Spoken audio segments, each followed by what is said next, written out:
Okay, today we're going to talk about the Saturn III gear drive sprinkler, how to do the adjustments on it. I've got one here. The tools you're going to need for this is just a flathead screwdriver.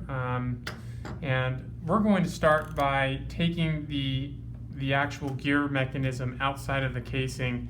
It's a lot easier to work with. So if this were in the ground, you could just unscrew the top, take this out, take it inside or to your workbench, and it's a lot easier to push down here and elevate the mechanism so you can make the appropriate adjustments. So let's start by adjusting the turning radius to the appropriate pattern. Here we've got it locked in the smallest radius, which is about 10 degrees back and forth.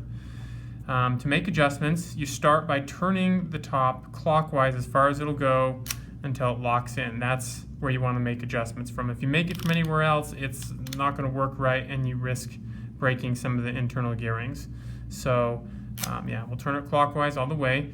This gray flathead screw on the top is how you adjust it. You'll see on top the arrow with the plus and the minus sign. By turning it clockwise, you will increase the spray pattern, the spray radius arc, and by counterclockwise, obviously, we'll decrease that. So because this is in the smallest, we're going to actually increase it. It turns one full turn, and so each quarter turn will reflect a quarter turn here among the actual top. So if I turn this just one quarter turn, we now see that it turns a quarter turn. If I wanted to do half, I could do another quarter turn.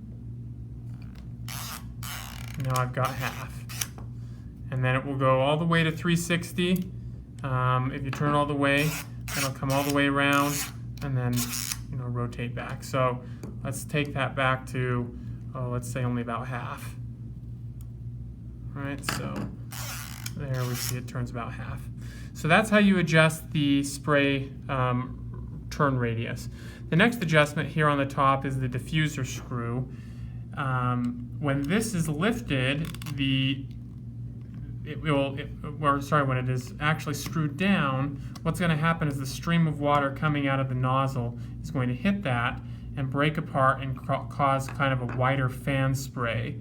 So it'll spray over a greater sort of left-right area, but it won't spray quite as far. So by pulling that out actually, counterclockwise, I'm going to get a longer, thinner stream of water. So you might want to adjust that to however you want that to spray in your yard. Then the final adjustment is how we determine where the start of the turn pattern is when we're putting it into the case. So let's say I have this here and I want if I put it in like this, the turn is going to start back here, but let's say I wanted it to start actually more in this vicinity. Well, all I need to do is lift this out and drop it in, and then when I screw it down, you'll notice the top actually stays in place. So that's going to start from this point, and then it will turn this direction and then back. So that's how you make those adjustments on this sprinkler. If you have any questions, let us know in the comments below, and we would be happy to help. Thanks.